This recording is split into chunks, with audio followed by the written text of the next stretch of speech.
I just finished another shir earlier, and Binyamin was there for that shir, and it's hard to tear yourself out from one shir and go to something else that's unrelated. And the first shir dealt with the 3 weeks, with the eating of Avelis. I just want to mention one main point that we spoke about there, because it's nogeya to the Baal Shem Tov. The Baal Shem Tov is all about experiencing more than just on the surface. You have to understand what's beneath the surface. And there's plenty going on beneath the surface.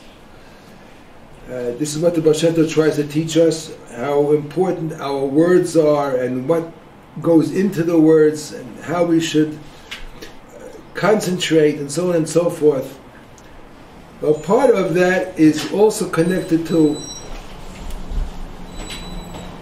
the topic that we're going to just speak about now for a couple of minutes. Do you know what the main problem in our generation is? The main problem in our generation, as far as Judaism is concerned, that we have lost the ability to feel. Like apathy?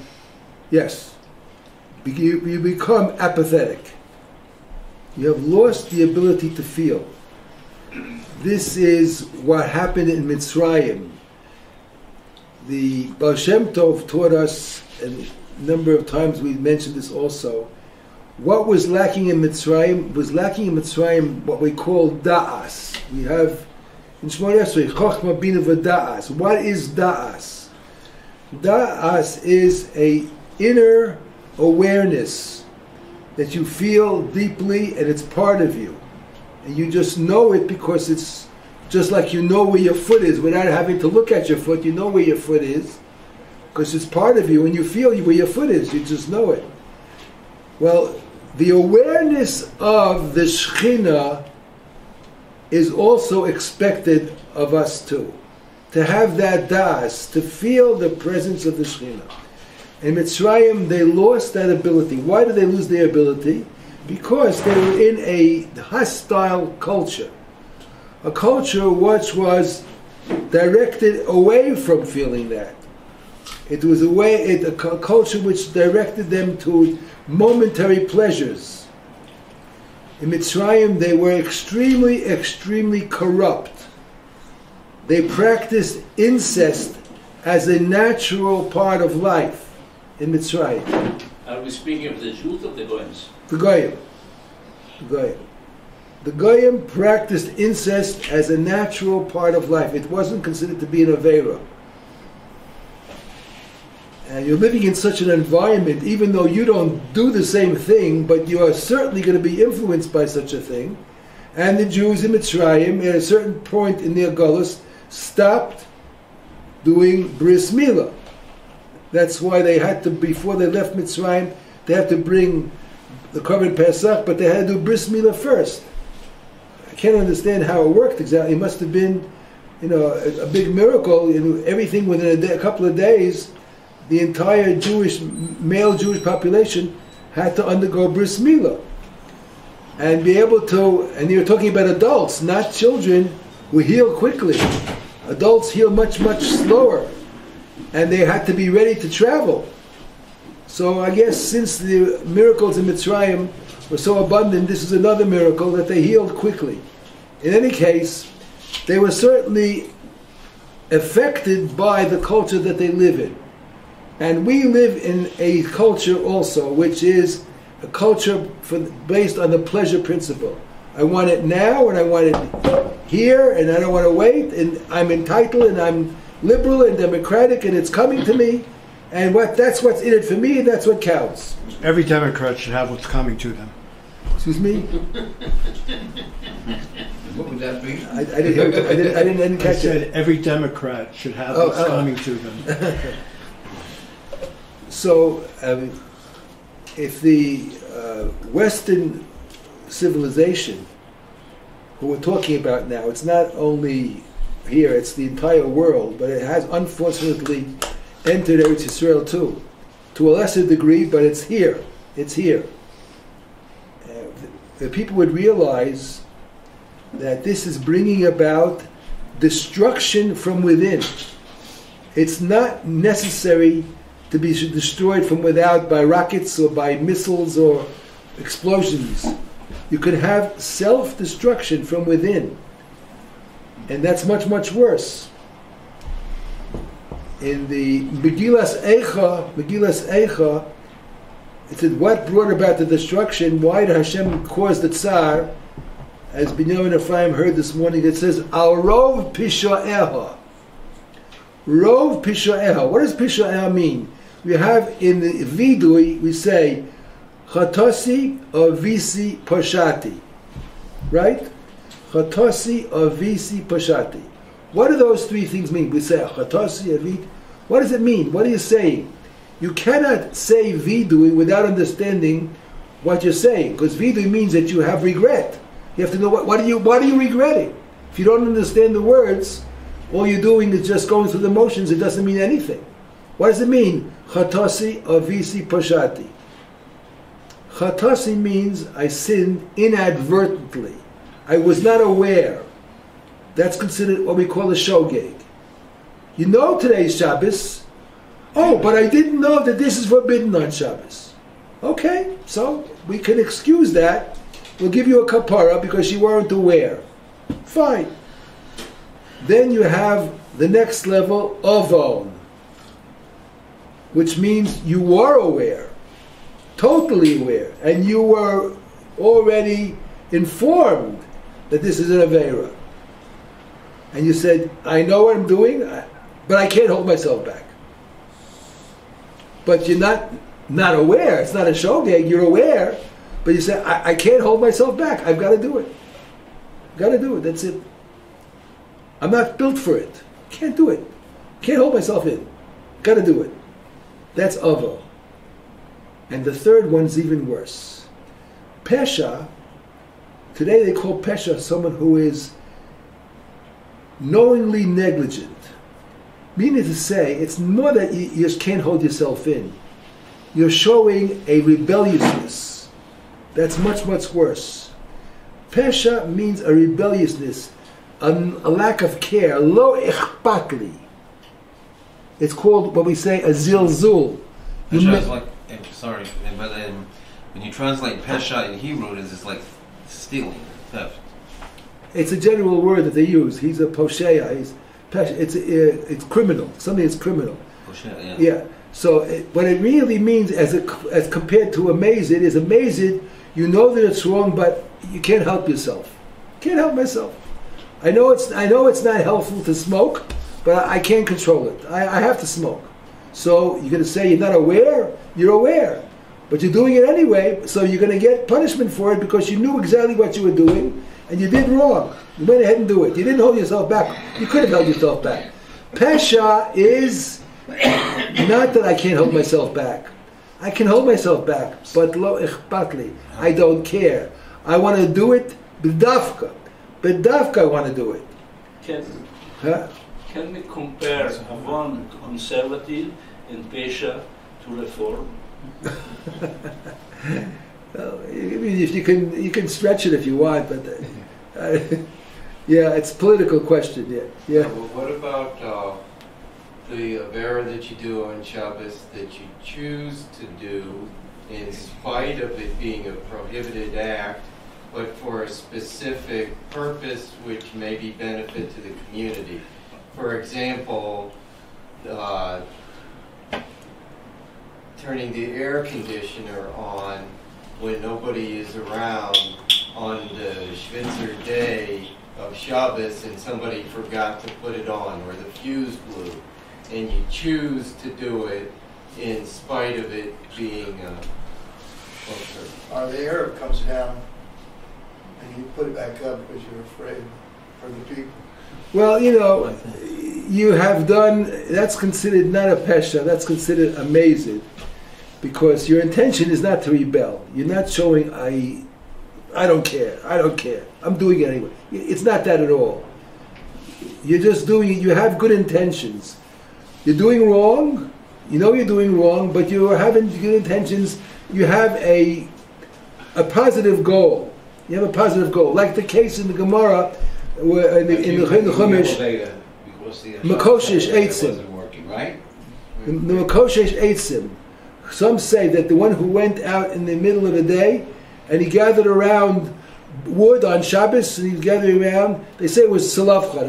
Because who it was. Why did he do it? In the Midbar on Shabbos, to be Mechal Shabbos in the Midbar. He did it because he wanted to show the people how severe it is and what the onus is going to be. His intention was positive, constructive. He did wrong. In other words, do the end justify the means? Well, not really. He did wrong.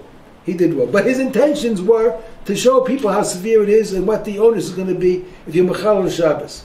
So anyway, so we have the three levels. We have inadvertent, you're not aware, you are aware, but you can't hold yourself back.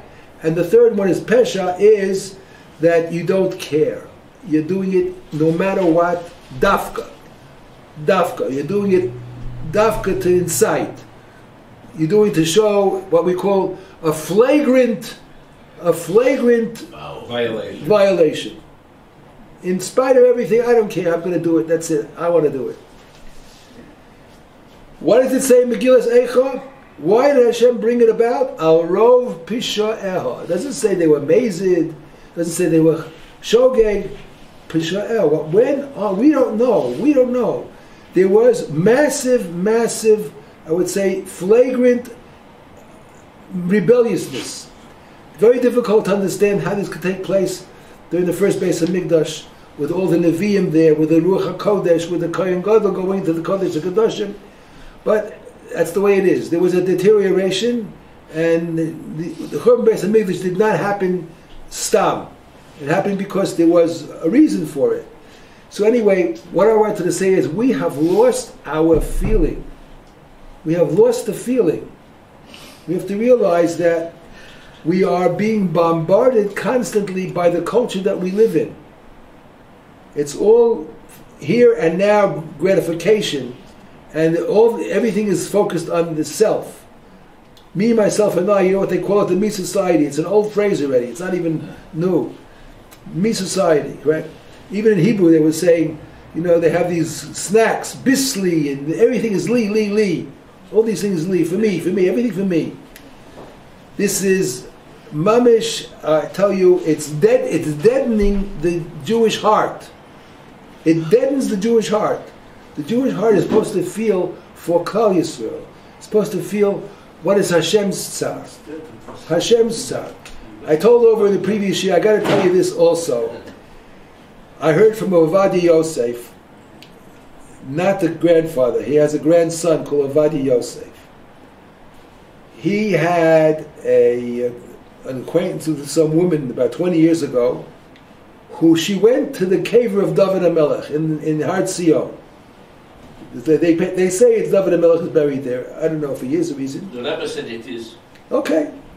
So she went there, and somehow they locked the doors and she got locked in. She was there a whole night. She didn't mind. She'll be mispalel, David. Open up the doors in the morning, she'll go home. So at 12 o'clock at night, she tells this Ovadia Yosef, and he told it over here in Shul and Sharei Chesed, and I was listening.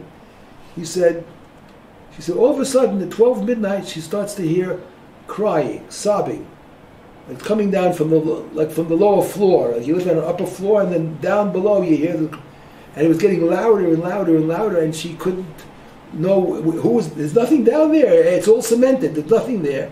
What's underneath? There's no apartments down there. What's there? But so it was going on, and she had no one to turn to because the place is deserted and locked and no one's there. So she lived with it until the next morning. The next morning, the guard opened the door, and she told him what happened. She says, "What is this? Where is this coming from?" He said, "You're among the Yechidei Skula. There are only a few people in every generation who are worthy to hear what you heard. You heard the tsa'ar of the Shekhinah. The tsa'ar of the Shekhinah. The Shekhinah is in mourning. The Shekhinah is in pain of all of the terrible things going on all over the world. The Shekhinah has tremendous tsa'ar. You have to realize this is a very important discussion we're having right now. People, because they're so self-centered, they have an inability to feel the tsar of the Shekhinah. I'll give you an example that I gave in the previous year. It's so important, I'm taking the time from the Baal Shem Tov itself because of this. Because it's now Inyana Diyoma.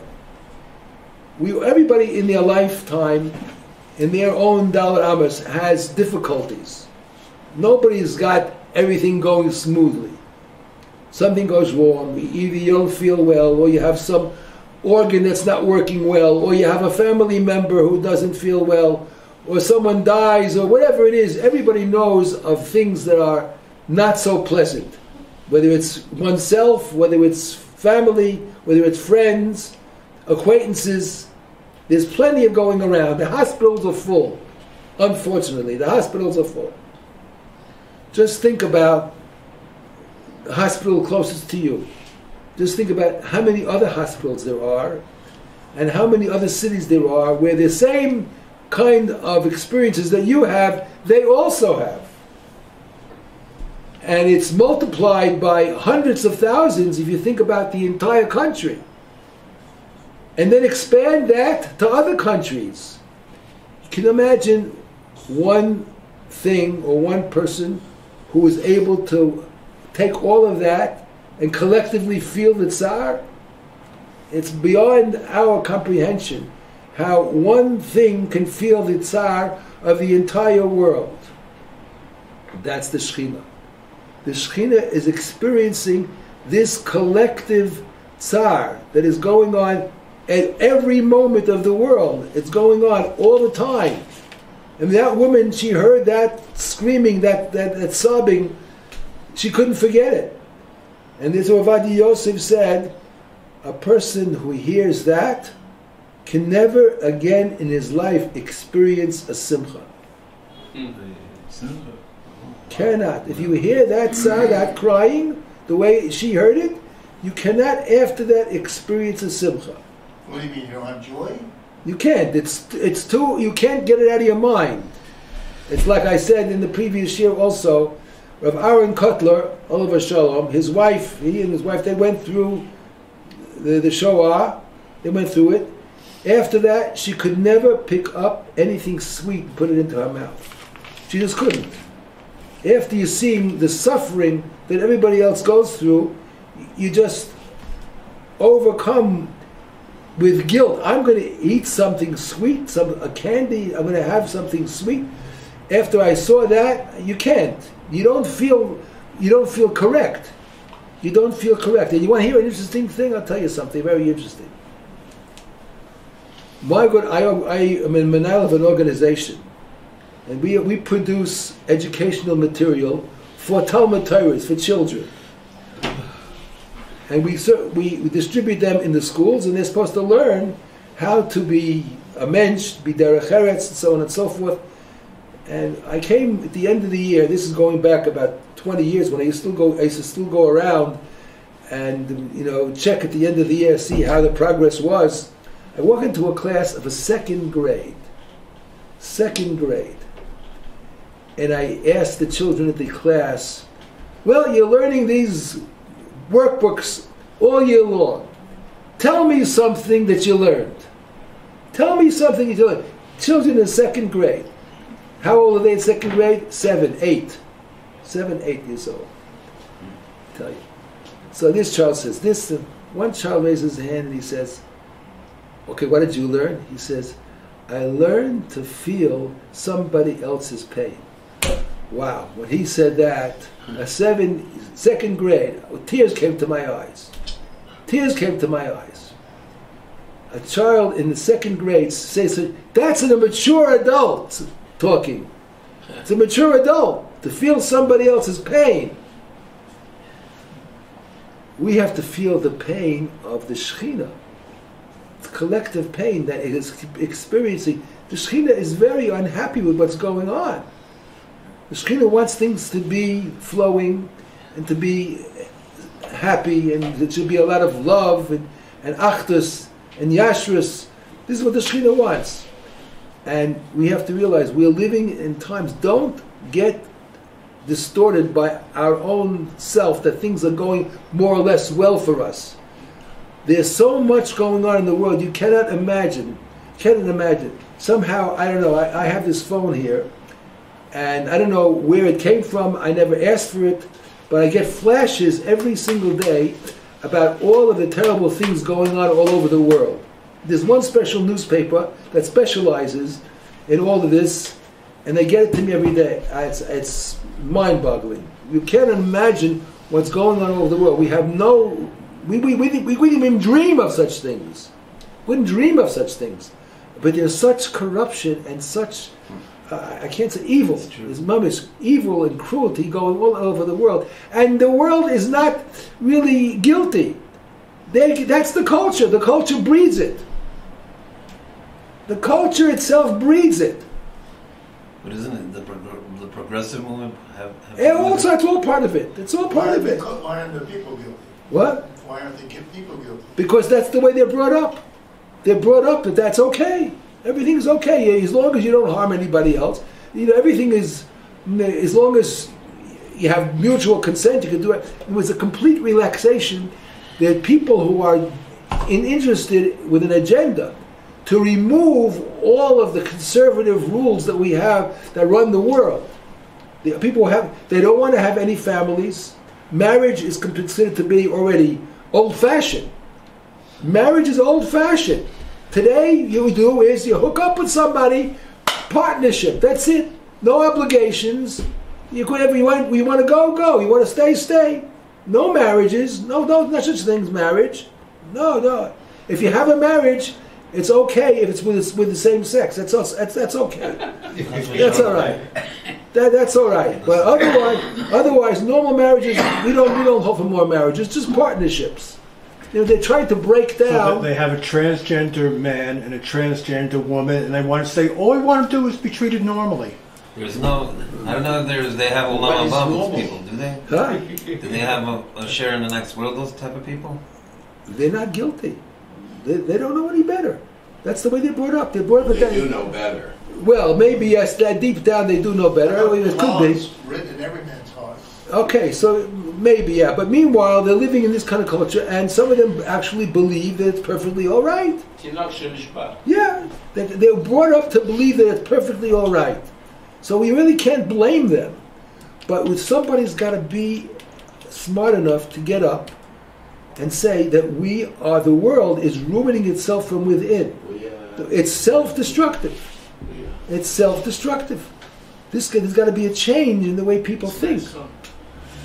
So anyway, this is what we're talking about. This is the Churban Beis Hamikdash. This is the period that we're in now. The lack of da'as, the lack of the ability to feel. You cannot feel when you're bombarded by all of this treifah stuff. It clogs your mind. It doesn't allow you to feel the truth. It doesn't allow.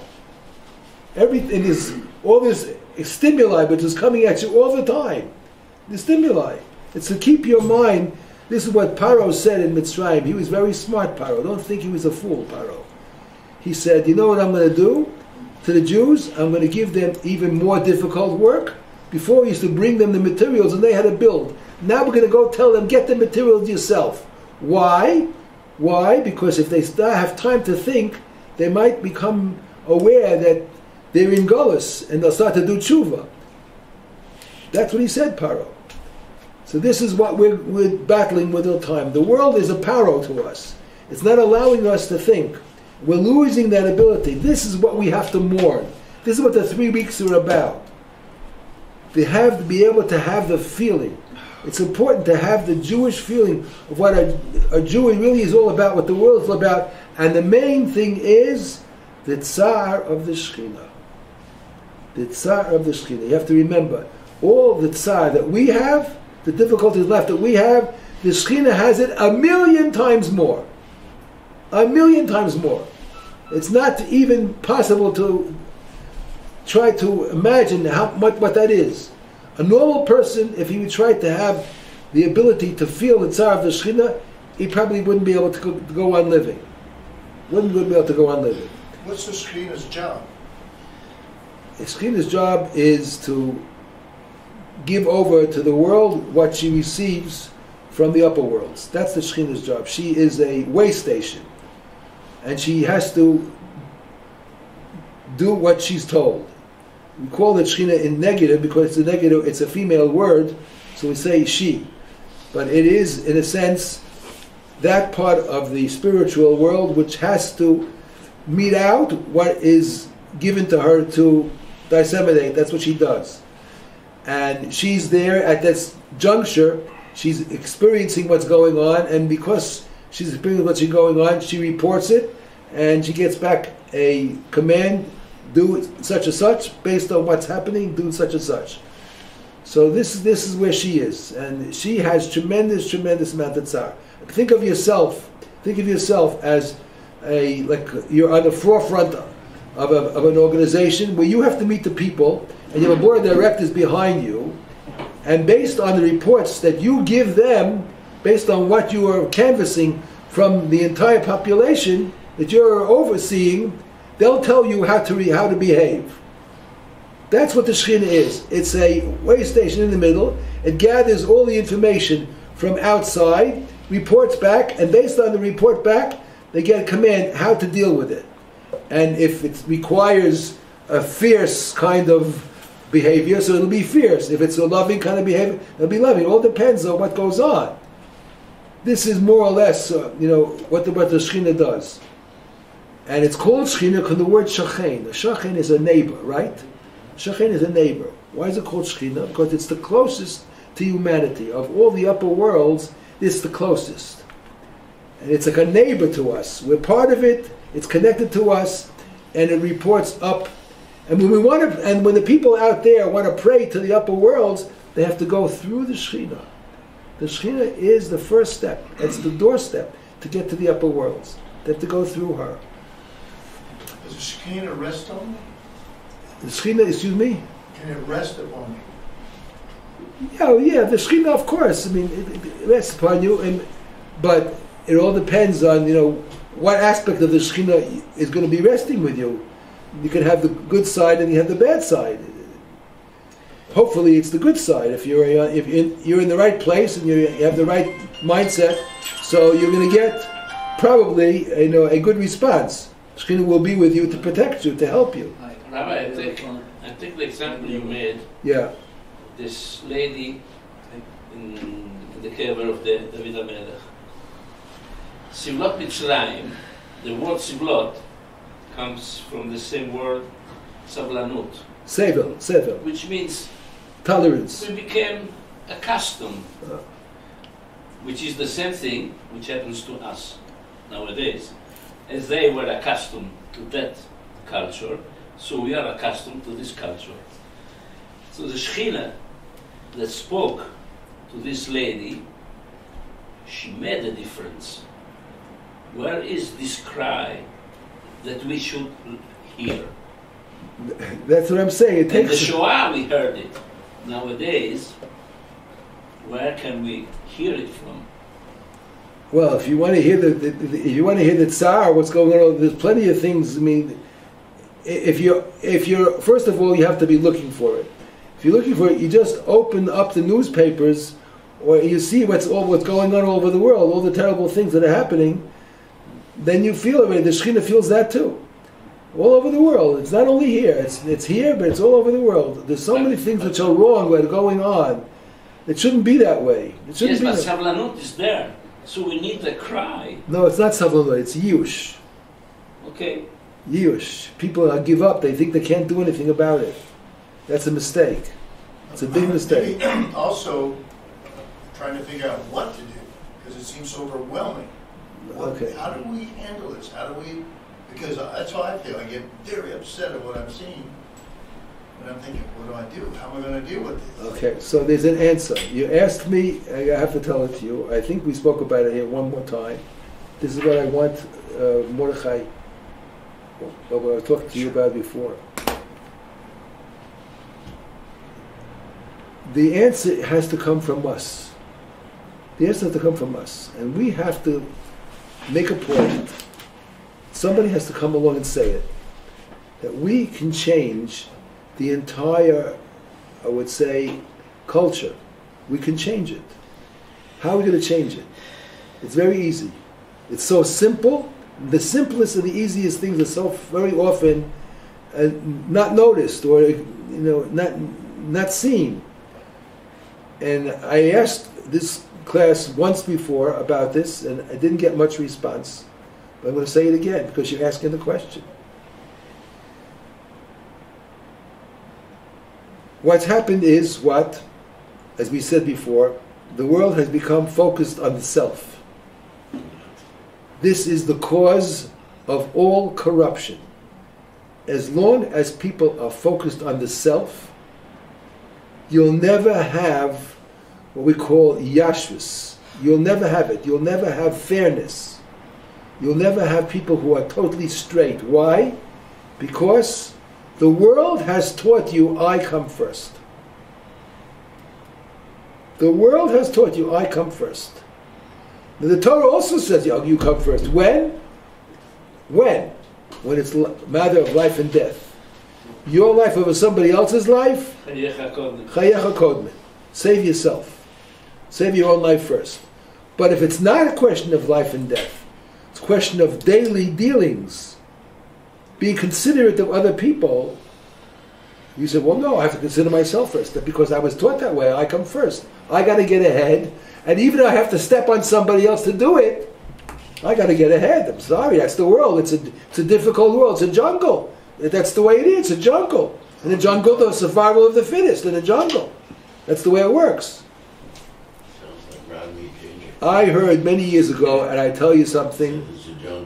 Listen to this. I heard this a chiddush many years ago from Rav Shalom Shvadron, and he wasn't the first one who said it. I found out later.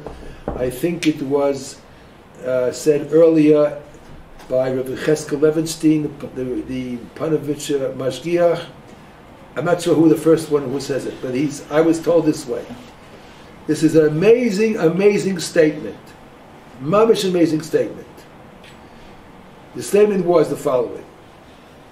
We have a Kabbalah, we have a Masorah, which was handed down to us over the generations, that if we have to build the Beis HaMikdash,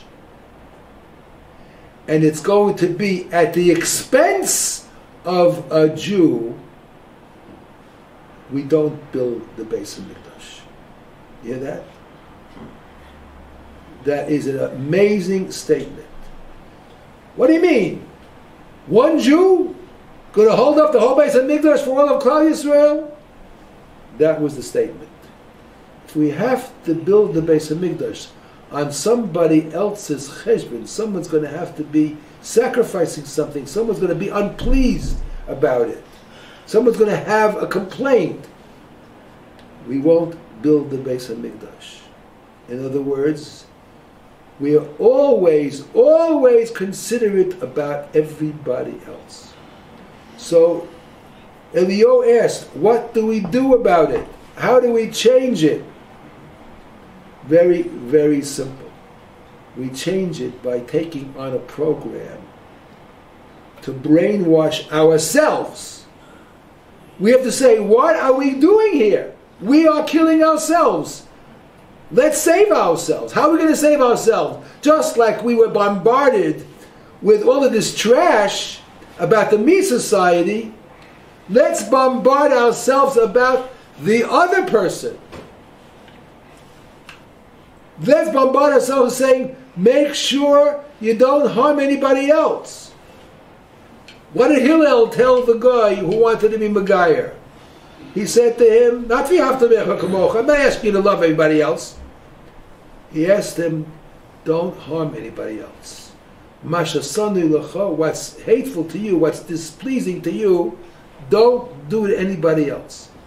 Why can't we bombard ourselves with that over and over and over until it goes into our blood, into our bones, and we will stop thinking about only ourselves? That's the only way to do it in our times. And it's possible to do it. We have all of the media available. Radio, TV, internet, YouTube, whatever you want to call it. TikTok. TikTok, schmicktok, whatever it is. All these things, these social media are available that we can use to bombard ourselves with the right words. And if you hear it again and again and again, eventually it will seep in. It's going to change our thinking away from ourselves to thinking about others. If you want to use v'ahavta l'reacha kamocha, that's what it says in the Torah. But Hillel didn't do that. Hillel didn't do that. He didn't want to. You want to use that. Too difficult to tell a person love somebody else as yourself. Very difficult to go away from all of a sudden. I'm all of a sudden been brought up for years as a me person. Now I got to say the other one as me, and the same can't be. But I can take not harming somebody else.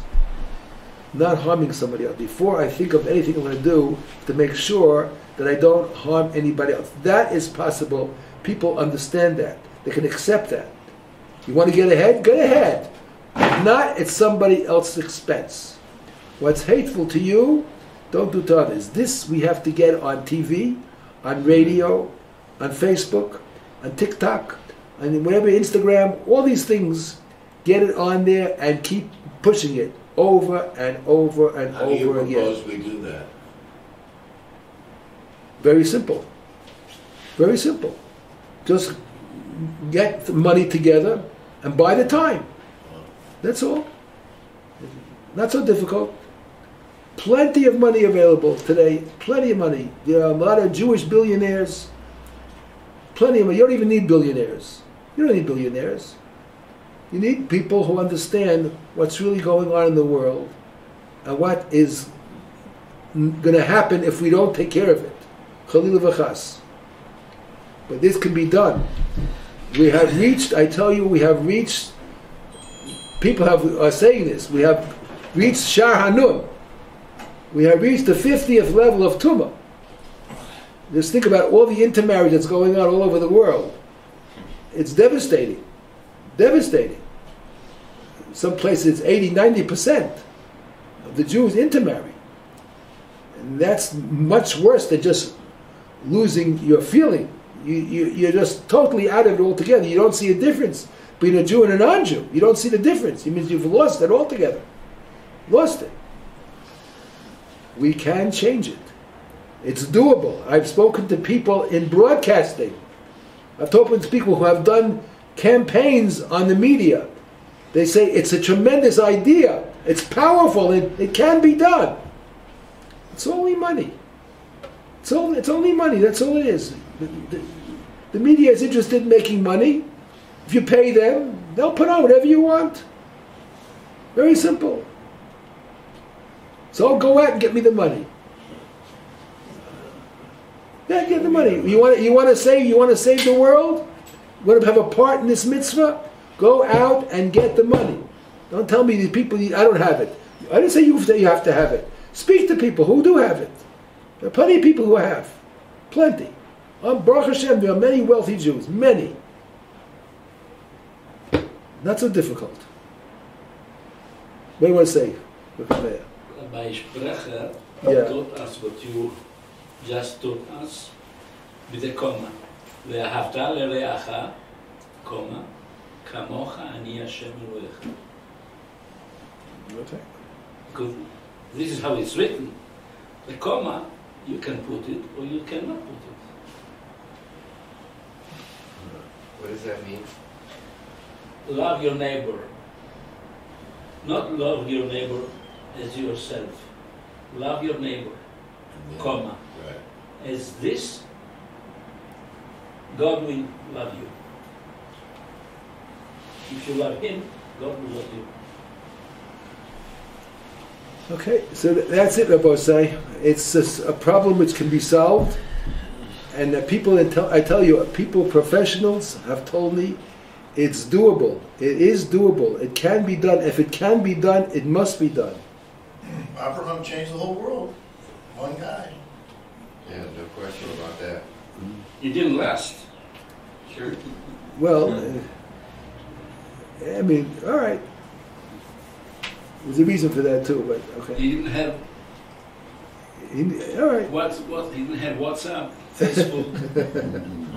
So what do you do with those Jews who are rich, who think that they're loving their neighbor as themselves, who now are part of this large group of Progressives. of secular Jews who think that they're doing right by protecting these abominations?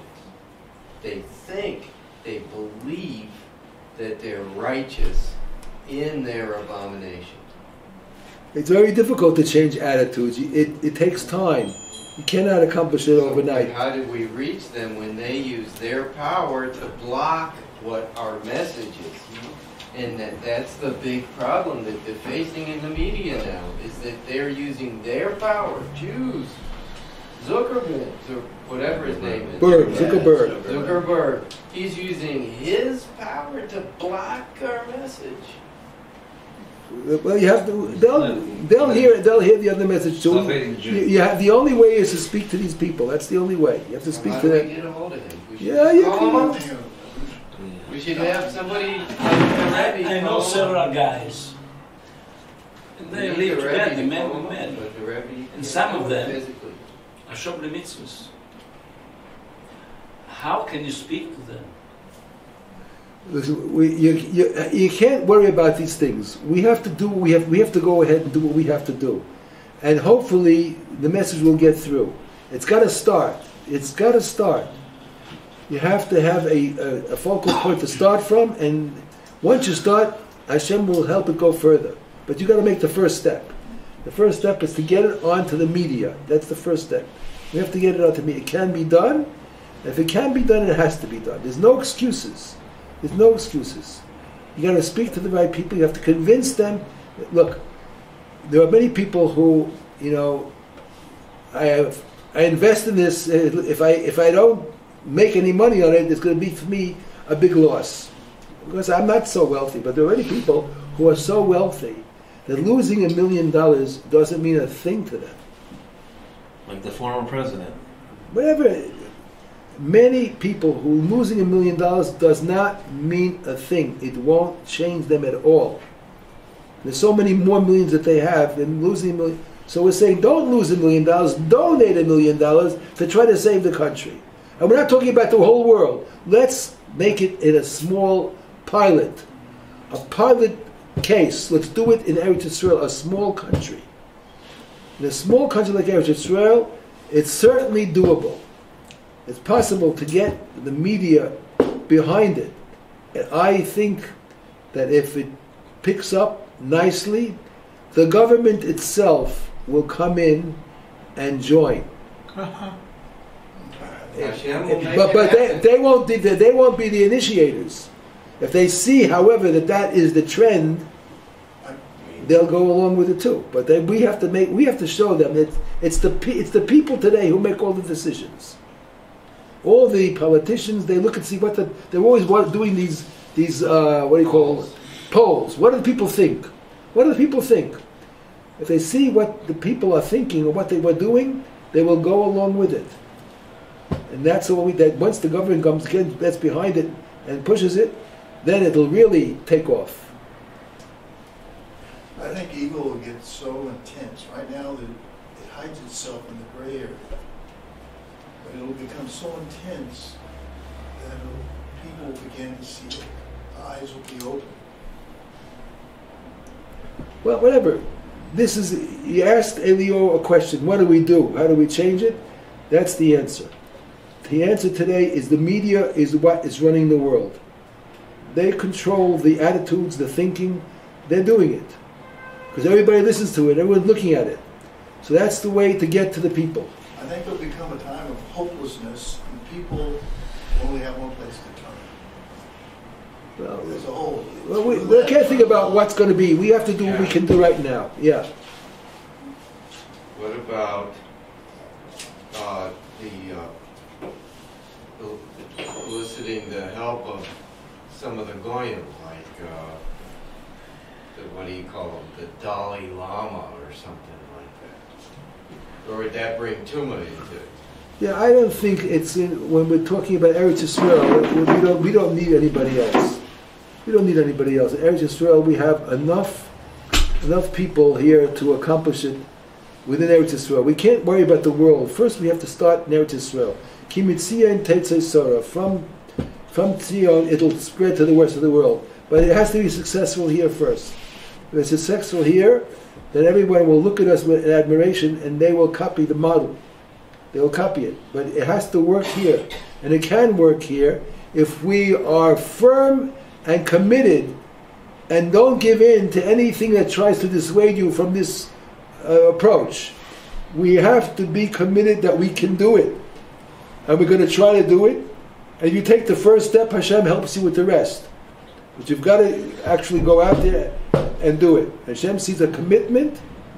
You know the famous story about Bas Paro, Bitya, when she went swimming, and Moshe Rabbeinu's little cradle was out there in the Yam Suf, and she stuck out her hand. How could she get it? It was out there far. Chazal say she had to stick her hand out as long as she could, and then Hashem made a nes happen, extended her arm. But she had to make the first step. She had to make the first step. Once you make the first step, you want to do your best, Hashem helps you. There has been documented a case where a baby was underneath a car or a truck, I don't remember which one, and the mother was able to lift the car by herself to get the baby out. Now, how can a woman by herself lift up a car or a truck to get the baby out? One person. How'd she do that? No question. Hashem steps in, you can do anything. You can do anything. You got to make the first step. You don't know what's going to happen afterwards. You got to do your share, and then when you do your maximum, after you finish the maximum, Hashem puts in His part, and then it goes. That's the way it is. So I think we covered this topic sufficiently for today. This is what the 3 weeks are all about: feeling and correcting, because all of the things that we're going through now is all because of us. Because we were negligent, because we rebelled, we did it on a large, massive scale. Eliyahu asked, what can we do to change it? We spoke about what we can do to change it. We can make a massive, massive program of bombarding ourselves with the right materials, with the right sounds, with the right reading. We can do it. Rabbi, yes. We need a leader. I would say after Elie Wiesel, Rabbi Sachs, Rabbi Lau, do we have a leader that can speak not only to us, but worldwide? Yaakov Meir, you're the leader. You're the leader. Eliyahu is the leader. Mordechai is the leader. We're all leaders. We have to speak to the people we know. We have to raise the money. I have made contacts already with people in broadcasting. Everything is set up. All they're waiting for is the money to come. Then we'll put it into action. I've already made the contacts. So we're all in it together. All together. We don't need one person. We need a group. We can do it together as a group. I'll tell you one thing. When I was in camp, I was 20, how old was I at the time? Maybe 24, 25 years old, back in America in a summer camp. At the end of the camp, they have what they call a color war. What is a color war? They split the camp into two halves. And all the campers and the counselors on one half of the camp, they have a cultural war against the other campers and counselors of the other half. And they put on all kinds of sports events and all kinds of cultural events and Torah events. And who's going to be the winner? They have a panel of judges who sits and decides which side was better. Who made the best song, who made the best divrei Torah, who did the best sports, whoever. So I was one of the older fellas in camp. I was still single. They said to me, I want you to be the head of this side of the camp. The green team. Or whatever it is. Okay, so look, what can I do? I'm getting paid. They tell me what to do, so I had to do it. So I took over, and then the other fellow there. The fellow on the other side, who was the head of the other side, was a genius. I said, how am I going to outsmart him. This guy was a genius. I knew him from school. The fellow had a genius mentality. I'm a genius. I was just simple like everybody else. How am I going to do it? I said, I don't know. I said, well, we'll try. I got all the staff together, and I said, fellas, I said, we're going to do it together as a team. We're going to work together as a team. And when you have achdus, there's no koach which is greater than achdus. So we did it, and they had this war going on, event after event after event for a week or two, the end of the camp season. And then the final committee sits and judges. In the history of the entire history of that camp, for 20, 30 years that camp went on, there was never a victory as great as our victory was. With all the genius that the other guy had, but we were working as a group, as a committee, we so far overpassed the other ones, it was amazing. There was no one, we all worked together. Working it together, you can accomplish amazing, amazing things. The koach of the achdus, the koach of the tzibur, Kadosh Baruch Hu is always with the tzibur together. If you work together and you're really committed, you do it together, it's the greatest force that you can have. And I say all of us sitting here, everyone here has the capability of making a contribution. Everyone, there's no exceptions. Everyone can make a contribution. We can get, first of all, what we have to do is get the money together. And if we get the money together, we'll start. That's it for today, Rabbi Say.